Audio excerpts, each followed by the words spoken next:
Oh, good. So Phil, I don't need this sign. I love that sign. I don't need that tonight. I beat you Okay. to the punch, though. Yeah, I saw that. Damn, I meant to get it up there quicker. Oh, well. Anyway, pursuant to Governor Baker's executive order dated July 16th, 2022, extending certain pandemic-related policy measures. This authorizes the continuation of remote meetings and public access under the open meeting law. This meeting will be held virtually using Zoom technology. Phil, just before I turn it over to you, I'd like to make a quick statement. As I did at the last full board meeting we had. And I think Brian may choose to make a statement also. And it's just a reminder, because I don't say we get off course, but I think sometimes we do veer a little bit to the left or to the right. And I want to make sure that we keep in mind the ultimate goal here is to design and build a new school. That's what we're trying to do. So no matter what we talk about, we have to keep that in mind. The other portion of that is, as Justine has mentioned and several others have mentioned, we need to be able to have this pass a vote. If the town doesn't approve it, we can have the best design in the universe, and we're going to put it on the shelf and going to wait again. So I just wanted to throw that out there. Everybody to think about that as we proceed forward tonight. Brian, if you got any comments, or Rob, if you're here. Yeah, I'll add on to what you said. You really said it really well, Jerry, I will say. I just want people to know, if you're new to the meetings or whatnot, that we have really been working hard and meeting with all the experts. So even though we're the building committee, if you will, I would not say, for example, that like I'm an expert in public safety. So our job, and so people know this, was to really work with the faculty, the staff, MSBA, and design a building that meets the educational programmatic needs of the school system and the town. So the site, it's a little bit bigger. The building, it meets the needs of the school, and it meets the needs of the school moving forward. The site design, so we have lots of conversations. Just as an example, Jerry said, you know, we're building a school, and we talk about like, where should the playground go? The playground's recommended to go where at the front of the building, so there's line of sight from 117, because the experts, the chief of the police department, the fire department, that was their recommendation. So I want people to know that we really did reach out to the experts in these fields, whether it was a safety issue about where's the location of the playground, or the sidewalks, or the crossing, or the sustainability. And the key thing that sort of comes back to it for us is, like, every time we have a storm, something goes wrong at Green Meadow. I'm laughing, but it was a long weekend when we had that cold snap. And, you know, our custodians, you know, God love them, they're there all weekend making sure that they can fix what is broken. And in some cases, it's not fixable. We just have a workaround because we know that that building's at end of life.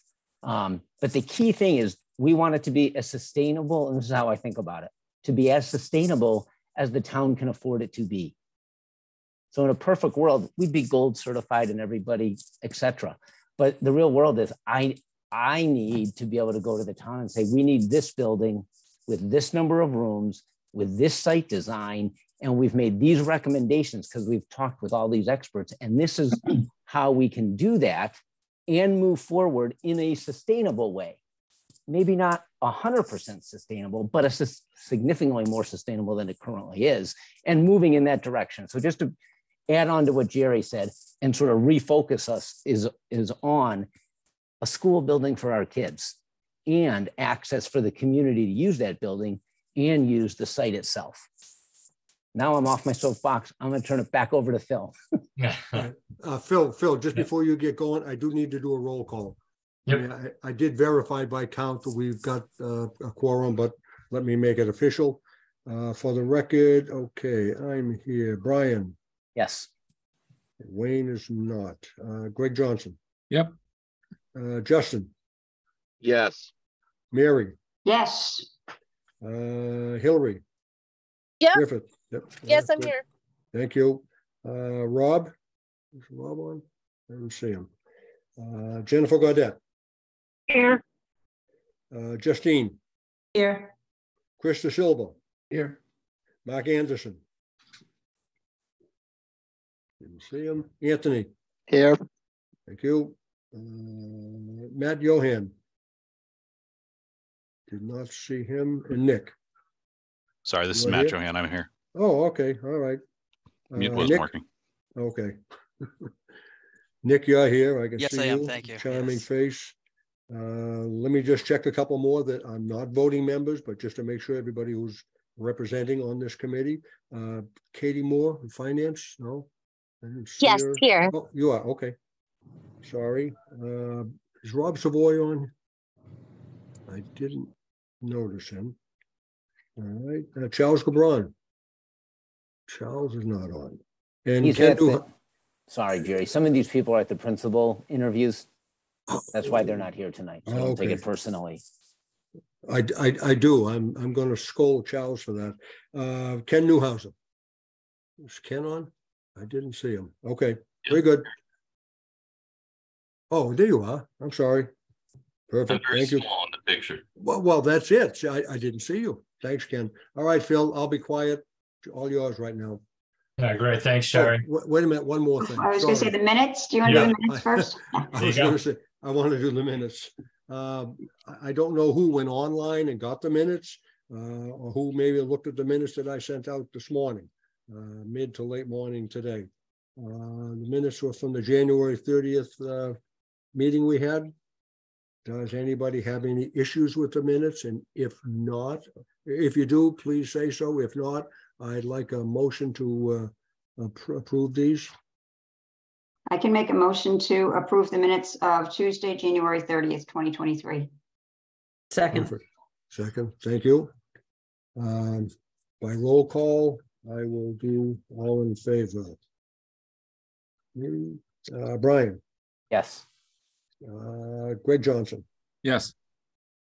Justin, Yes. Mary, Yes. Hillary, Yes. Rob is not here. Justine, Yes. Krista Silva, Yes. Mark Anderson's not. Anthony, Yes. Matthew Johan. Yes, You were quick that time. Nick. figured it out. Yes. Nick, okay, good. That's it for voting members. Thank you. Phil, now you can really have the floor. Thank you. You're welcome. So Chris, if you could share your screen, perfect. So we're going to do a real quick schedule and budget update, and then we'll hand it over to Mount Vernon Group to get into the good stuff. So Al, I'll hand it over to you for the schedule and budget update. Sure, thanks, Phil.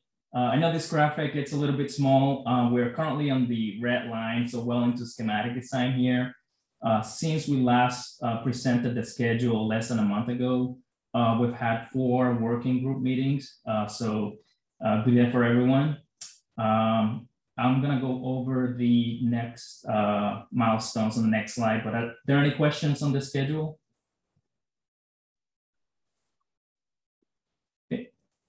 Yes, Chris, if we could go to the next slide, please. So we're on track to approve the schematic design budget on March 20th. So that's, about a month and a week from now. We're gonna give ourselves about 2 weeks for the reconciliation process.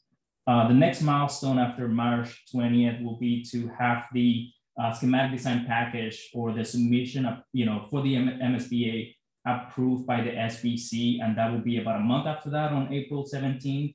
And hopefully get the package approved by the select board the day after on April 18th. We're gonna give ourselves about 2 weeks before the SBC meeting to approve the schematic design package to review it. And so we're looking to have the schematic design documents uploaded on Google Drive on March 27th.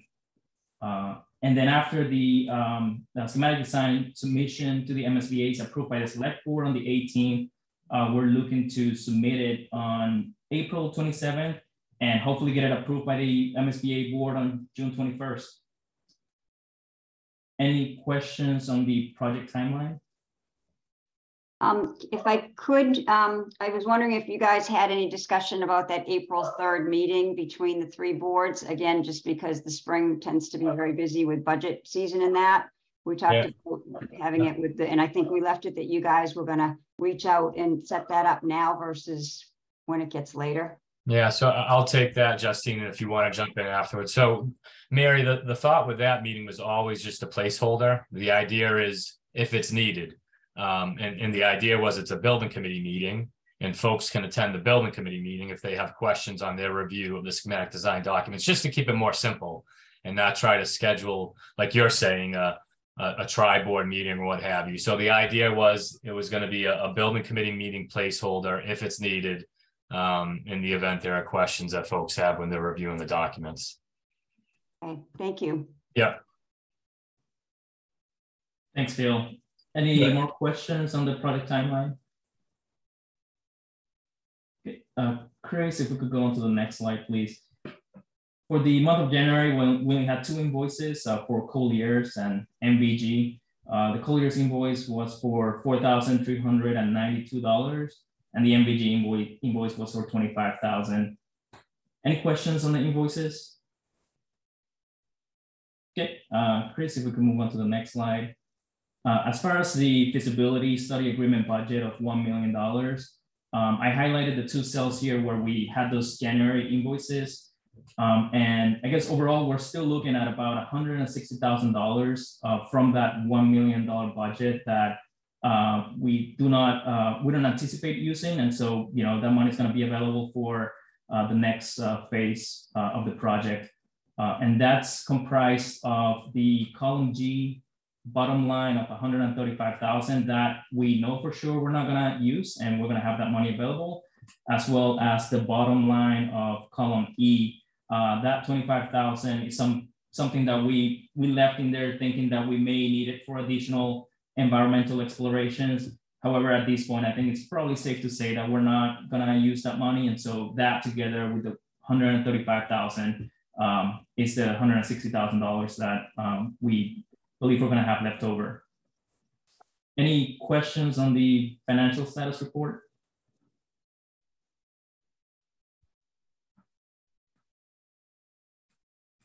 Okay. Phil, do you want to take it from here? Yeah. So Chris, so the next agenda item was to get into the HVAC system selection. So we'll hand it over to Chris for that. It starts off with a geothermal scope that we kind of spoke a lot about at last building committee meeting. Okay, thanks, Phil. So as Phil mentioned, we did speak about this at the last building committee meeting. We've done some additional work and discussions with, I got a hold of a well designer. As part of that last meeting, some discussions or ideas were thrown out about possibly breaking out the geothermal wells at the back end of the project. In speaking with the well designer, they've indicated that due to the coordination and the logistics required to drill the wells, tie them in with the mechanical system, the plumbers involved, the site contractors still on site, et cetera, that it should fall under the GC's work. So we basically have a one-stop shopping, if you will, right? That you don't have all these other different subs waiting for someone else. It's coordinated through the general contractor. Having the wells installed on the back end of the project does bring its logistics and cost concerns, if you will. So a couple of things are there's ledge on the site, so we have to deal with that. And just having it at the back end. We did confirm with the well designer that approximately 75 wells would be needed for our current 200-ton load. But understanding that, once everything's finalized, then an actual well design would take place. They also confirmed a spacing of 25 feet between the wells and a minimum 500-foot depth. Again, depth may vary, need to go deeper, if you will, if in fact the design calls for it. And then one of the things that does affect the project, it extends the project closeout by about 6 months. It takes about a day to drill the well. It's going to take a little longer if they do encounter ledge. So having that, once the building is abated and demolished, the wells can design. That's going to take a few months, which does push back the final site design and development for a total of about 6 months. So that does add costs on the back end of the project. Questions on wells at all? Okay. So moving on to our HVAC systems comparison chart, life cycle cost analysis. Since our last meeting, we've been doing some additional research and discussion with some of the consultants. I reached out to Kate Babrisky over at Arrow Street. She's the director of sustainability and building performance, and she worked on the Acton Boxborough project. And one of the things we were talking about is to find out a little bit more about the Inflation Reduction Act rebates and incentives. We've talked to the engineers that worked on Acton Boxborough as well as our engineers, and we've been doing some research along those lines.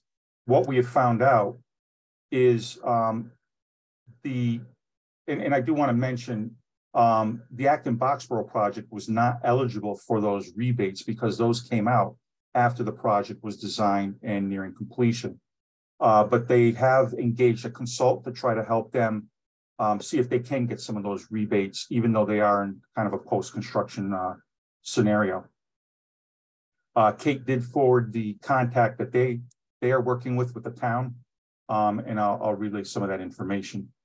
So as part of the Investment Reduction Act or Inflation Reduction Act, they've indicated that there's a 30% cost rebate to the owner should you use a geothermal heat pump and well system. We originally were kind of planning on those rebates. They will give you a 10% adder for a green community, which Maynard is, and they'll give you a 10% adder if all materials are manufactured and produced in the US. So at this point, not knowing that that's a possible idea, but we'll try to strive for that, we've used a 40% calculation. And speaking with Kate and her consultant, I believe it's Eben Perkins, there's a little confusion as to what the 40% covers. Some are indicating that the 40% may cover the entire HVAC system, which would include building components, piping, ductwork, equipment inside the building to deliver the comfort. And then others are saying that, in fact, every building's got to have that. So the Inflation Reduction Act really is only pertaining to the wells and the specific geothermal heat pumps. Nobody has a specific answer. They did recommend, all parties are recommending that possibly the town hire a tax attorney to dig into those tax rebates and stuff. Both Eben and Kate and some of the people we've talked to have indicated also that, in fact, we may not have an answer as to exactly what it does cover for a couple of months because this is kind of a new program. There are a lot of people applying, et cetera. So what we've done here is we've looked at it both ways. If, in fact, it is 40% of the total HVAC costs, that would pretty much come to about $4 million, $3.78 million back to the town once construction is completed, the systems are running, et cetera. So we had Marty Vicky, our HVAC engineer, rerun the life cycle cost analysis. The energy costs, the maintenance costs remain the same. Eversource incentives were maxing out at $1.2 million. And then if you look all the way to the end, total LCCA with rebates, that's actually lowered it quite a bit to be more efficient than the gas-fired boiler should it be at 40% of total HVAC costs. So the life cycle cost with rebates over 20 years would be $6,167,675. We also ran it with the interpretation that the 40% would only cover the wells and the geothermal heat pumps. That would equate to the cost savings or rebate back to the town of Maynard of approximately $1 million. And when you run that across, you can see the total LCCA with rebates equaling about $8.7 million. Now, one of the things we don't have in these life cycle costs is, as I mentioned before, if we're installing wells at the end of the project, there's going to be additional general conditions, et cetera, and possibly some upcharge for ledge to drill through to about $800,000. So what we've then done is, now that this is pushing back the entire project and there are associated costs, we've added that on to the upfront construction and then what would be on the back end with the total CA rebates. So for both systems, the upfront costs are the same at $9.4 million. You add another approximate $800,000 for additional general conditions and pushing the project back for several, 6 months or so. That upfront cost now comes to about $10.25 million.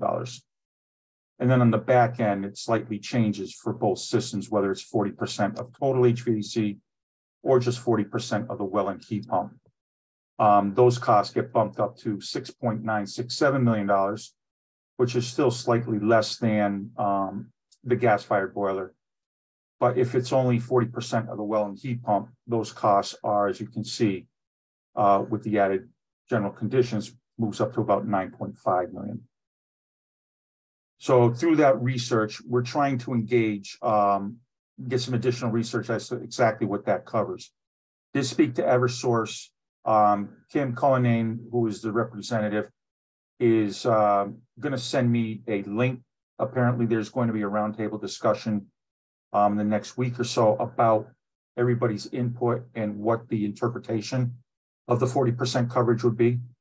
But at this point, they just don't have an answer. I did reach out to the Inflation Reduction Act website. They have a place where we can ask questions. We did ask the question, and they basically pointed us to the Inflation Reduction Act document. So they did not come back and specifically say what percentage of the equipment that costs or the install. So I think this is still kind of an ongoing process from what we've been hearing. So this gives you the updated information on life cycle costs for everything. It does not affect the central air source heat pump system. It does not affect the gas fire. It's strictly related to the geothermal wells and heat pump system. Any questions? I just have a question, and this may have been spoken about before, and I have not been at all of the meetings, but I just want to make sure I understand the life cycle cost. Is that over that particular system's life expectancy? So for the gas-fired boiler, that would be over 25 years, and the geothermal heat pump, would it be that cost but over 50 years because it has a greater life expectancy? So Katie, the life cycle cost analysis was taken over a 20 to 25 year period. While the geothermal wells are going to last the 50 years plus, the equipment is still, the heat pumps and the moving parts within the building to generate that heat is still on a 20 to 25 year basis, as is the air source and the gas fired boilers. Okay. They vary by a couple of years at the most. Okay, that makes sense. Thank you. You're welcome. Any other questions? Okay. So moving along, another key component to sustainability and these systems would be on-site renewable energy generation. So at the last meeting, we initially talked about our discussions with Select, who is the town's vendor working at the high school. And that system gives you about a 60% offset. And that's based on two things.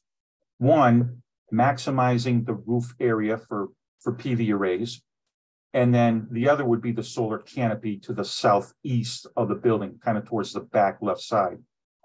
And as you can see on the chart, adjacent to the graphics, it's based on an annual building use, about 660 kilowatt, right?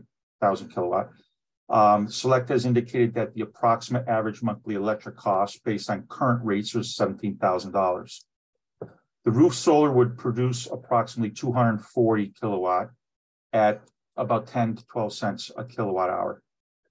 And their savings would be approximately $10,200 over the course of the year, with an approximate 20-year term savings of $386,000. So obviously, as your rate is locked in and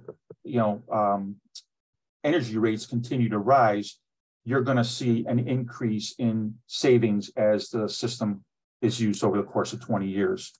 So it's kind of like on a curve. Now, when you look at the solar canopy, they ran the numbers. It'll produce about 160 kilowatts, and their block rate at this point would be 18 cents per kilowatt hour. So it's more expensive. Their approximate year one forecast saving is in the negative. So the town would actually be losing about $12,000 for the first year. And over the 25-year term, losing approximately $91,000. And part of the reason for that is they're incorporating the construction, the design, and all the infrastructure for the canopy itself. So on a small scale, they've indicated it doesn't make a lot of sense. You're not going to see as much of a savings as you would just be laying this out. So that was part of the discussion at the last meeting. And then we were asked, well, what if we do some ground mounts and additional scenarios around the site where possible? So we took a look at that. And here's option number one for a full offset. So some of the challenges would be, well, first I'll lay out what we have. So we would still have the full roof PV array. We would have that canopy one, in the southeast corner on that back parking area. We would add a canopy over the front of the parking area in front of the building. That would be PV canopy 2. And then we'd be looking at ground mount PVs in what is now deemed to be the area where we're going to remove the existing building and create general play area, play fields for both PE, the school, and the town's youth athletic groups. This would give us about a full offset to offset our electric for the building. But there are some challenges. We still have the challenges of the PV array canopy costs. These canopies are not extensively large. Select said that while they can do it, it would affect the rates that the town gets back in purchasing the renewable energy.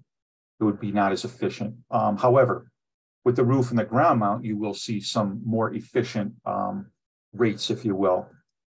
And we have about 1.2 acres of open space for those PVs. But the other challenge is, what do you do now if you do, put the PVs in this area? What do we do for the play fields for the PE and town run programs?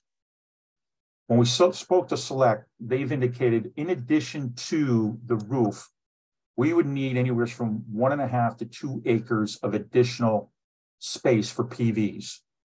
And what that generally means is on the roof, there's not a lot of obstructions. The canopies, there would not be a lot of obstructions, but when you get to the ground, where those areas would, they need additional area to mount the PVs. So there's got to be space between the rows of PVs for servicing to collect the maximum amount of sunlight. There needs to be space between the PV arrays and the fencing that's required to go around them. And then obviously there's space between that and the tree lines. And as Select mentioned, once we have a full design, they would do a full design on their end to determine the specifics, but these are the numbers they've given us to date for budgeting and planning purposes. So this is option one. Option two would maintain the roof PV arrays. It would eliminate the canopies due to potential cost concerns and the reduction of the rate that the town would see in purchasing the renewable energy. And it would maintain the front play area for both PE, school, and youth athletic groups for the town. What this would mean is we would need probably close to 2 acres of ground mount somewhere else on the site. And given the fact that the site is very heavily wooded, there would need to be some tree removal. Again, these are budget numbers, budget areas based on Select's initial review of the plan and the loads. So this would give you the second option for a full PV array offset. These are, I think, as everybody's discussed in the previous meeting, important to address the electrical concerns of an all-electric building as well, right? To renewable energy on site, electric systems, and make this a full net zero ready or net zero project as has been discussed. Any questions on the PVs? So the other item I want to share with you, we don't need to get into all the minutia of this, but if there are questions, this is information I did send out to the building committee members. These are items that are on the LEED Gold scorecard in indicating the extent of the sustainability features we will have in this building, regardless of what system is selected. So location and transportation with electric vehicle charging stations, Schools built on a previously developed site to avoid overdevelopment and impact of environmentally sensitive lands, reduce parking footprint with the dependence on land consumption. Sustainable site, we can get into some of that, the erosion sediment control, water infiltration system with the runoff, not dumping everything back into the town's drainage system. And then a white PVC roof membrane to help reduce heat island effect. The water efficiency, low flow plumbing fixtures, and drought resistant and local adaptive plants, water meters to provide water consumption throughout. And then with energy and atmosphere, high performance MEP building systems will provide and contribute to up to 30% improvement over the baseline energy code. So we're really looking to make this a highly efficient building. On-site renewable energy through power purchase agreement. We're going to put PVs on the roof at the very least. That's always been the design of our projects. That will get us and meet that on-site renewable energy criteria. Submetering of light fixtures and the building management system to monitor that energy consumption. And then mechanical, electrical, and plumbing systems are all commissioned to ensure that they've been installed, calibrated, and operate with a high energy efficiency over time. We also look at materials and resources. Central recycling area can be provided in the school facility as part of their trash collection, et cetera, and waste generated. Building materials with environmental product declarations to improve product with life cycle cost impacts, low carbon impacts, et cetera. And then 90% of all construction demolition waste will be diverted from landfills to transfer stations and recycling areas. That's consistent. And we work with the contractor to make sure we meet that to the fullest extent. Indoor environmental quality, low emitting paints, adhesives, and flooring systems and products. Indoor air quality management plan that helps get us our additional 2% with all this green stuff. A building flush out will be performed before occupancy to reduce the pollutants produced during construction. Running the systems, getting them clean, and flush out the entire building. And then obviously sufficient daylighting and views provided in classroom to promote the occupants' visual comfort and natural daylighting. So these are just standard sustainable features that we will include and implement into the building, regardless of our various systems. These are things that all the building committee members have so that they can speak to them. If there's anybody in the public that would like those, we can certainly share that information so that everybody understands what kind of building we are looking to build for the town of Maynard. Questions on any of that? Okay, that's what I have for our end of it. Justine? Yeah. Hi, sorry. I just had a quick question. Going back to the LCCA. Yes. So the initial HVAC construction costs, so the 10.25. So is that, even though there's a possibility we could get that back, we would have to put all of that up front? So the cost of the school, the initial cost of the school would be, it would incorporate the 10.2 million dollar number as opposed to either the 8.1 or the 5.6. Yes. Yeah. Yeah. So the way it was explained, Justine, by Eversource and the Inflation Reduction Act is all the costs are upfront as part of your bonding capacity and whatnot. And then as the systems come online and are verified to be operating, Eversource then participates in their rebates, typically a year or two after the systems are running. They run tests and verify. And then the Inflation Reduction Act is about the same timeline. Once they have indicated that the systems have been installed, the wells, the heat pumps, whatever that may be, then they will participate in the rebates. But as we mentioned earlier, we just don't know what the percentage is of what they call, what they cover. So we're still looking on that. Okay. Any other questions? just a quick, just one quick thing, Ken. I know you're going to put your hand up. So what Justine just asked about and what Chris just explained about that cost being an upfront cost being borne by the residents of Maynard. And that's one of the things we've got to be very, very cautious about, because that's money that we've got to come up with some bonding. And, we expect that we would receive it back, or at least most of it back, if everything tests out and proves out the way it should be, assuming these reimbursement assumptions are in fact correct, which we don't know all of it, but we feel halfway comfortable that they're not too far off. But right now, we've got to we would have to convince the voters for that sum of money. And that might be a tough nut to crack. I'll be quiet. Ken, I think you had, Mary, I'm sorry. Mary, you've got your hand raised. Go for it. Is that okay? So I wanted to go back to the big meeting that we had on Saturday that Greg can speak to. Right now, I guess we're scheduled for a 30-year bond. And Greg, can you remind everybody what that's going to, I guess, of what that's going to cost the average taxpayer? If you I'll try, but it was my slide was based on kind of, well, frankly, old data. So it was the past assessor did it in June, and it was based on the current tax rate, the current sort of like new growth and sort of economic outlook, and then based on assumptions of our interest rates and whatnot. So but off the top of my head, I don't remember the exact numbers, but it was basically a range because we also didn't know the cost of the project. So it's you take all those into consideration, and we weren't entirely sure even what the MSBA reimbursement was going to be at the time. For 48 million, it was $645 on the average taxpayer. Thank you. That's what I remembered too.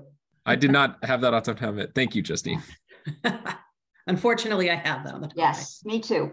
That stood out loud and clear. But again, like that was like a lot of estimates. We just wanted to come up with a number, but that's what we had back in June. Thank you.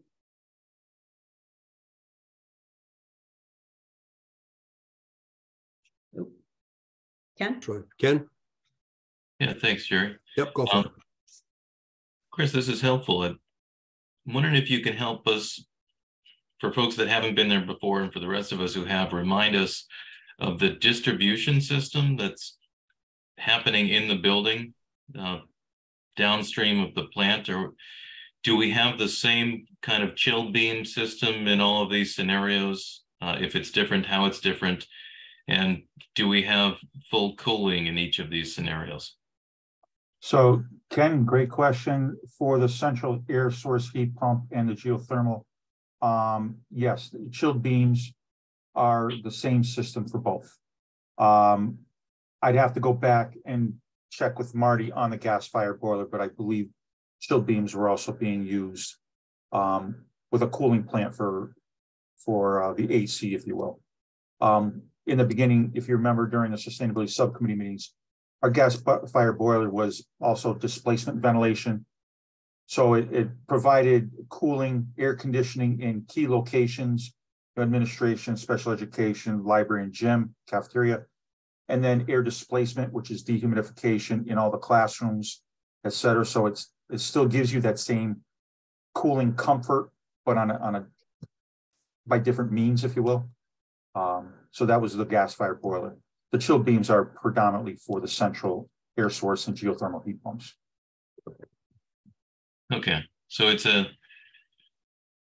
would it be fair to say that we have a cooling light in the gas-fired boiler displacement scenario? What do you mean by cooling light? Well, we were there visiting the facility in Ludlow, and it was quite comfortable in the classrooms that were empty.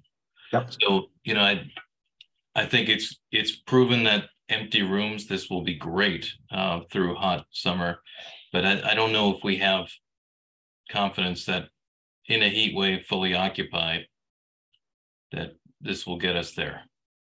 Well, You know, Ken, you're more than welcome. We can give you a contact to reach out to people in Ludlow or Athol or Maynard where we have them. Marlboro. If you're in Marlboro.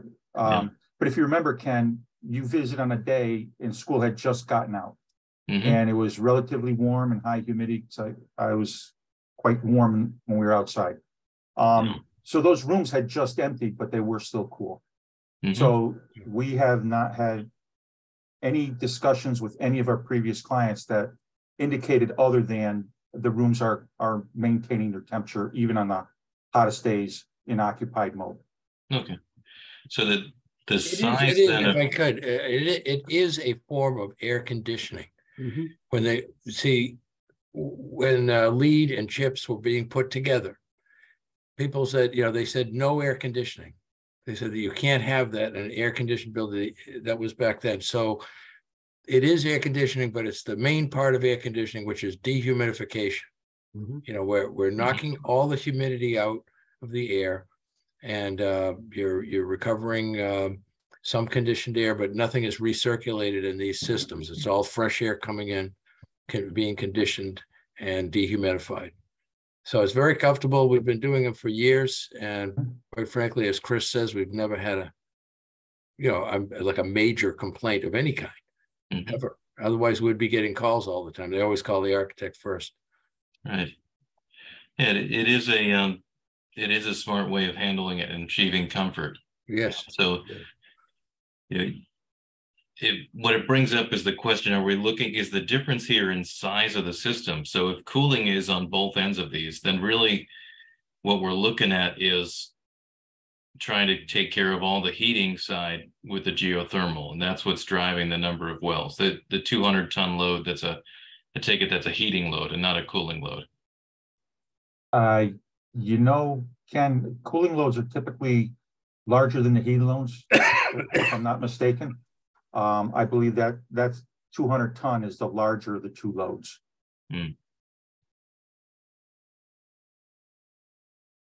Okay, and is that the same load that your displacement system is delivering as well? I believe it is.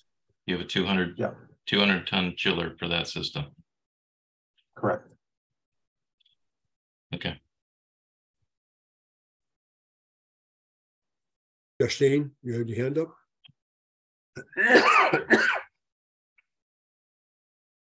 Sorry about that.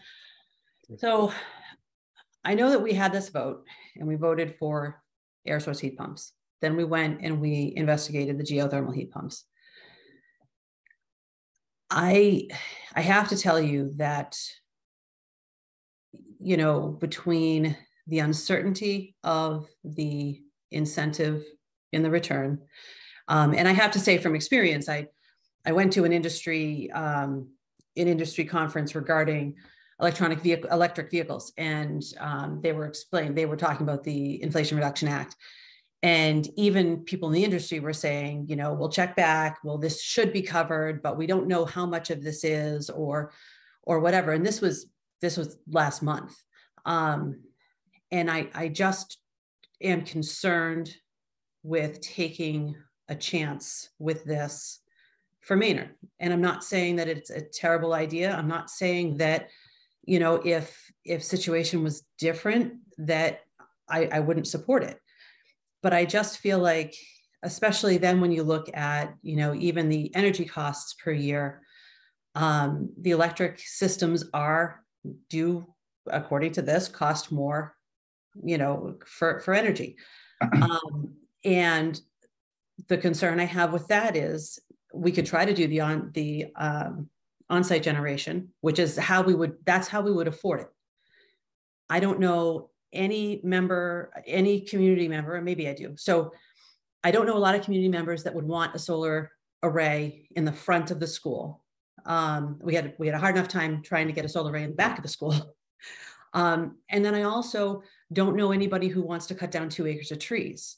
So, you know, I look at it and, you know, and with the budget meeting that we just had, Mary, on Saturday, with the cost of everything rising, everybody tightening the belts, every budget that's tight, I just don't see how, I just don't see how the electric systems would be a good idea for Maynard right now.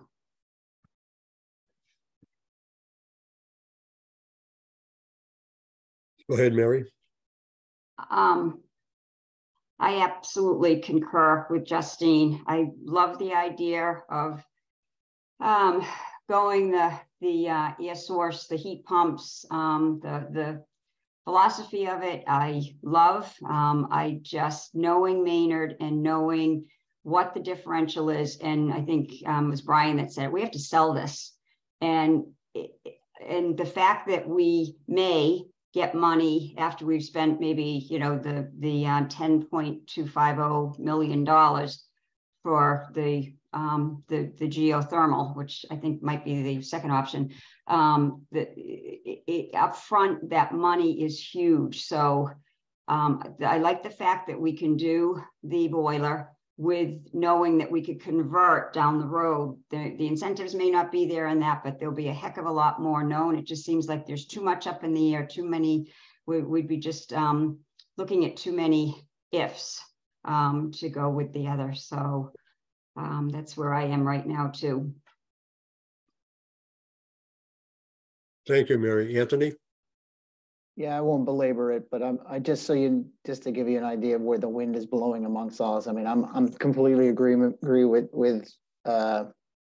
was just said. The problem is, like, I really like the idea of it, and I really, and I think it, I don't want to shortchange, but at the end of the day, I've been keeping an eye, and I think that we all know it's like as they said, we've said it can be the greatest design in the world. And I get the science, and I understand climate change and up aside. I get it. I totally, it's not my, it's not my preference either, but that's the school's at the end of its life, and we need to get these kids into something new. And you think you're going to have trouble paying for stuff now. Well, if people know the elementary school is a thing, they're not going to want to come in if they know that the elementary school is still this sort of, a roadblock or they might come in until it's time to send them to school and then just go out. So I just, as much as I like this, and I know we've heard that some are going to balk at it. I think the fact that what we need to be thinking about doing is the fact that we are putting in all these really great energy savings that are part of and with the solar array on the top that's going to save us money. Those, I think, by highlighting all the positives that we're going to have to make this a much better building as far as that efficiency goes, along with then saying, hey, we're also trying to be fiscally responsible and have it so that we can make this better in the future if finances improve. I think that's an easier sell. That's just my opinion. Brian? Yeah, I just want to join in the conversation and support Justine, Mary, Anthony. When I think about the school and when, the administration and faculty, we're working to get a school. And I think for us, it's a matter of, does it meet programmatically the space, and can we do what we know we need to do for kids? And it's really about kids. And in the short time I've been in Maynard, I can't see suggesting that we have to cut 2 acres of trees down as a win for anybody. And prolonging the lack of even if it's just an unofficial field in front of the building, having that field has a lot of people on board with this project.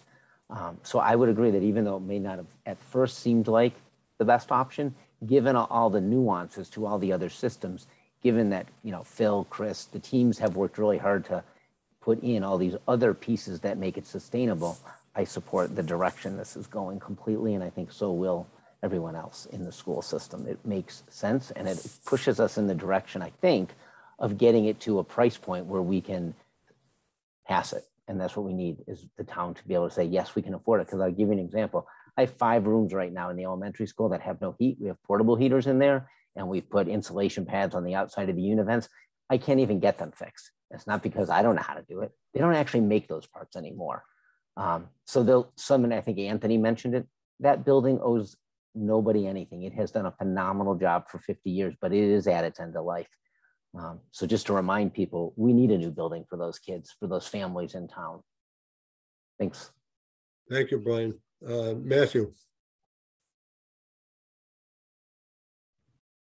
Sorry, having some mute problems. I guess where this is going, I wanted to ask probably Chris, does the gas-fired option, are we confident that it meets the forthcoming changes to the stretch energy code in the state?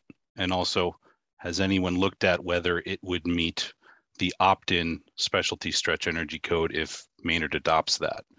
Because if we go down that path and then all of a sudden it's not code compliant, we're in trouble.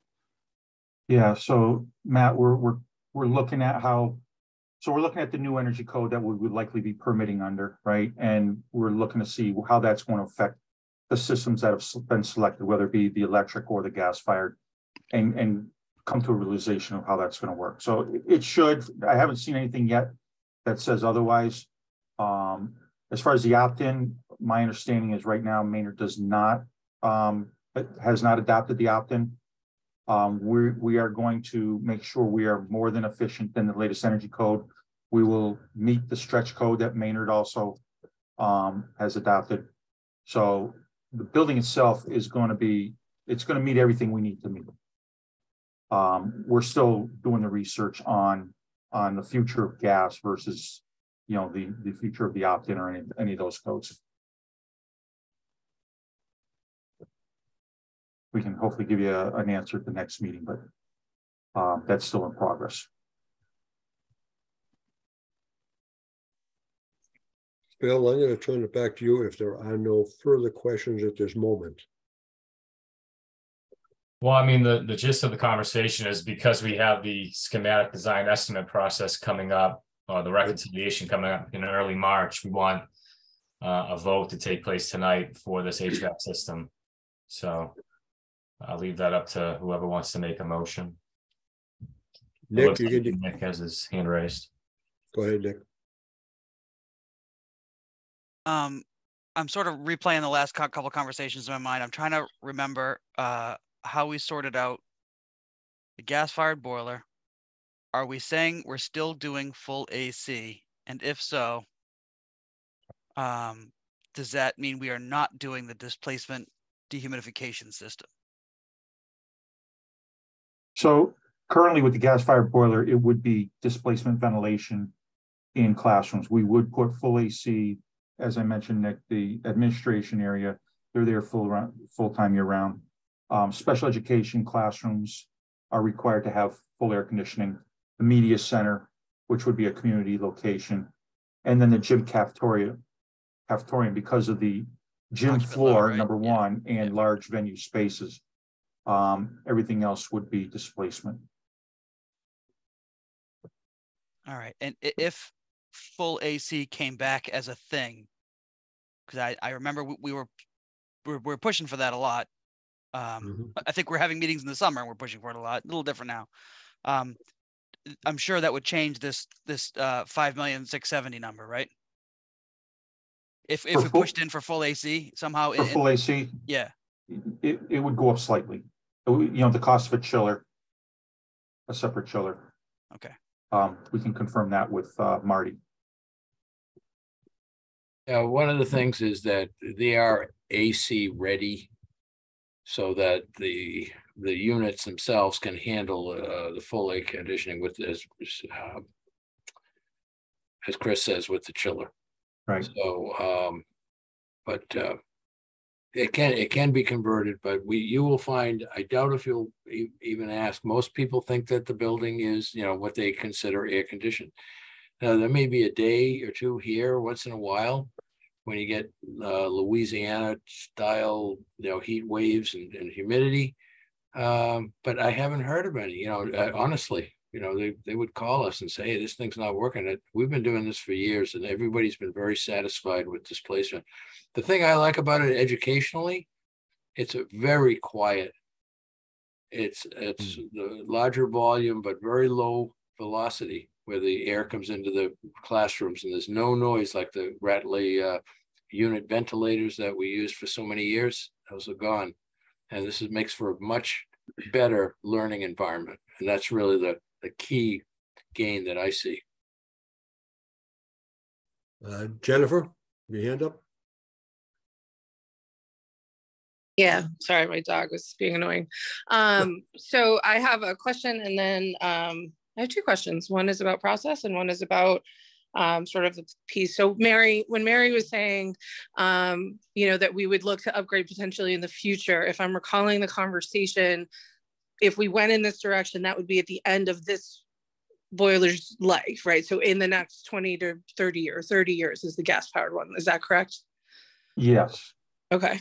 And then in terms of process, do we need a motion to rescind our other recommendation? Or do we just need a motion to make this new recommendation, Jerry? What would the process be here? If in fact, that's the direction the committee would like to go, but it certainly seems like that's the recommendation of the folks who are in the know, in the budgetary political sphere. Yes. Well, I don't have that answer. I was going to ask that question. I was going to ask that question of Justine or Greg. So officially, do we need to vacate the vote of November 7th? I don't think you do. Rescind usually is just because you've made it, like, that's a little more of an official term. You did take a vote, but we haven't, there's no contractual obligation to that effect yet or anything. It's no appointment. It's not it's not that formal. So I would say, like, no, you're going to take a vote tonight. You can sum up the motion, could perhaps say, like, make some reference to the past voters, whatever, like saying it's like, but whatever. I don't think so. I think the direction that you give tonight is the direction that is actually going to be leading into the schematic design, and that is an official, like, that. Yes. That overall is what you're really doing. Okay. You're just giving direction towards the schematic design. Maybe you should make the motion, Greg. You're on a roll. I don't like doing that. I don't like. No. Is there another volunteer in here who would be willing to make that motion? I will move what Greg said. No, I'm just kidding. I would like to make a motion that the school building committee provide recommendation for the gas powered boiler for the heating system for the Green Meadow School project. Is that sufficient? I think so. Great. Second. Who seconded that? Brian, thank you. Okay, Jennifer, Brian. Okay, by a roll call, voting members. Any discussion? I'm sorry. Any discussion? I think we've had a bit of discussion previous to the motion. Okay, no added discussion that I can see on my screen. By roll call, Brian. Yes. Wayne is not here. Greg Johnson. Yes. Justin DeMarco. Justin still here? No, he dropped off. He texted me saying he lost internet, and I guess he didn't get back. Oh, okay. All right. Mary Brandley. Yes. Hillary Griffiths. Is Hillary still on, or she drop off? Rob is not here. Justine. Yes. Krista Silva. Yes. Mark Anderson is not. Anthony. Yes. Matthew Johan. Yes. Nick. Yes. Those are all the voting members, and I also am a yes. It is unanimous, which looks like on this screen right now, option 3, gas-fired boiler, will be the option that we will move forward with to schematic design. Thank you very much, everybody. I appreciate that. I know, and again, I think several people have mentioned this over the past couple of months. There's not a vote taken anywhere at any time that 100% of the people fully agree with the outcome. And no matter which way we go, that would certainly be the case. But I think, as everybody heard this evening, and as chair, I'm not trying to steer a direction. I'm just trying to make sure that we actually get what Brian is looking for and the other educators. We're looking for a new school. It's past its life. We need a new one. And we need to sell this to the community. I think this is, by talking all the good, solid points that we have here, I think this is very saleable to the community, and it's at a price that hopefully is saleable to the community. I don't know, but hopefully it is. Nick, you have your hand up. Yeah, I just had one comment. I want to make sure people, when they're talking about prices and this is 10 million, how do we make that decision? Just to remember that it's not 0 to 10 million. You know, it's almost 6 million to just over 10 million. You know, it's a $4 million. Oh my God. And also that I don't know. If we can, I'd like to try to emphasize that, you know, if possible, not have that full AC system in the building as another step towards green. You know, it's, yes, we're doing this, but we're not going to do all that too. You know, we're not going to, I don't know, try and waste more energy for a few degrees of comfort for some other things. That's all. It seems like I like the idea of, if we could add AC in the future, that it's there. We sell that it's there. It's a thing we can add if things keep getting hotter in the world, or if we get more electricity, we can do. I don't know. It just seems to me like there's the 2 points. One, it's not 0 to 10 million, and one, let's try and do the most efficient everything else we can. Mary, you had your hand up first. Go ahead. Yeah, no, just thank you to everybody that did all of the additional work to get us to this point, because I feel like we definitely have much more of a comprehensive understanding of the initial costs as well as the long-term costs.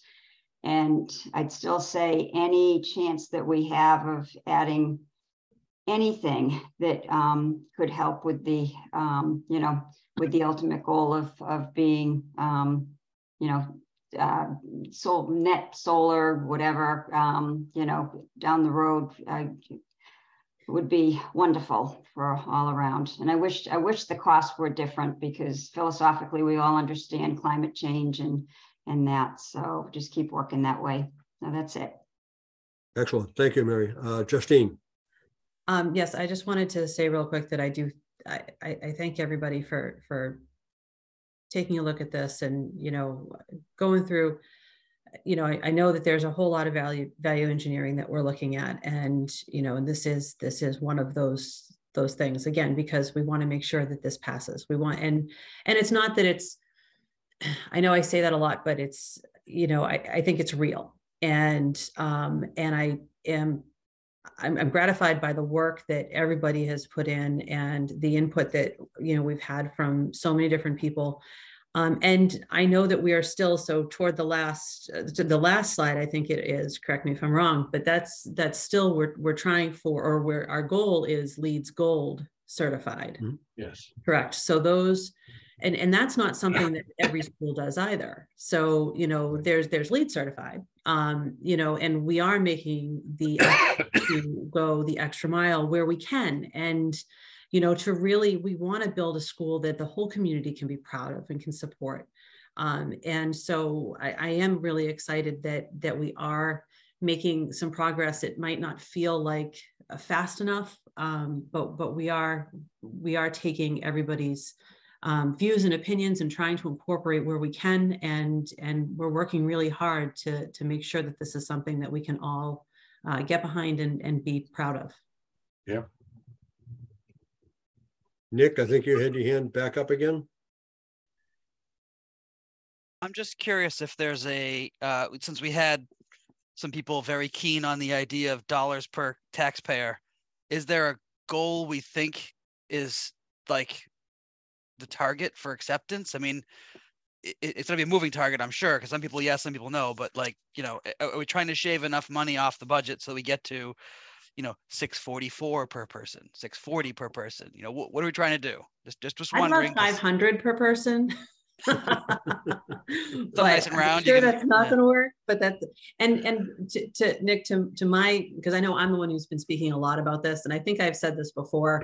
I don't know if I've said it in this venue, but you know, when the fire chief was going for the fire station, you know, that was something that, you know, several times when he presented, he would sit there and he would say, you know what, even the designers don't agree that like we're taking this down. We don't want to put this in because we want to have the most fiscally responsible building to be built, something that's going to do what we need to do and we can be proud of.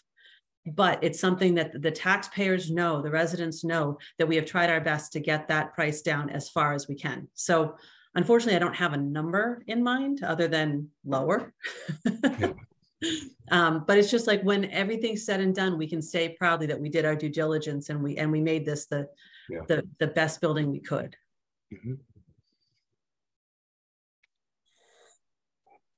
Perfect. I don't see any more hands on my screen unless you see some, Phil. I'm going to turn it back to you. No, I don't see any. Thank you all. So like we said earlier, we have a placeholder building committee meeting for 2 weeks from today. So February 27th. We may not need that. So we'll let all of you know by the end of this week if it's needed. And then from there, we'll roll into the estimate reconciliation process in early March. Keep things moving along. Thanks, Phil. Perfect. Thank you. Thank you. I guess I would entertain at least one more motion. Motion to adjourn. That would be the one. I can second. And Mary seconds. Perfect. By a roll call, Brian? Yes. Did you say yes, Brian? Yes. Oh, sorry, didn't hear you. Let's see who else. Greg Johnson. Yep. Justin's not here. Mary Branley. Yes. Hillary is not here. Rob's not here. Jennifer. Yes. Yep, good. Justine. Yes. Krista Silva. Yes. Anthony. Yes. Matthew. Yes. And Nick. Does anybody ever vote no? I vote Do you- yes. I was going to say, do you want to try it? I mean, you can. Does it have to be unanimous to end the meeting? No. No, I guess it doesn't. You'll It just have to doesn't? talk to yourself. All right. Oh, Nick, you are entertaining. That's for sure. The thoughts Thank that you. pop in at the end of a meeting like this, yeah. And that's coming from an architect too. That's really good, Nick. No offense, I had to do it. I think that's it. Is there anything else, Phil, that you can think of at the moment? No? That was it. Perfect. Thank you. I think Thanks, we're adjourned. everybody. Thank you very much. Thanks, everybody. Appreciate it. Thank you. Have a nice Bye. evening. Have a nice Bye. night.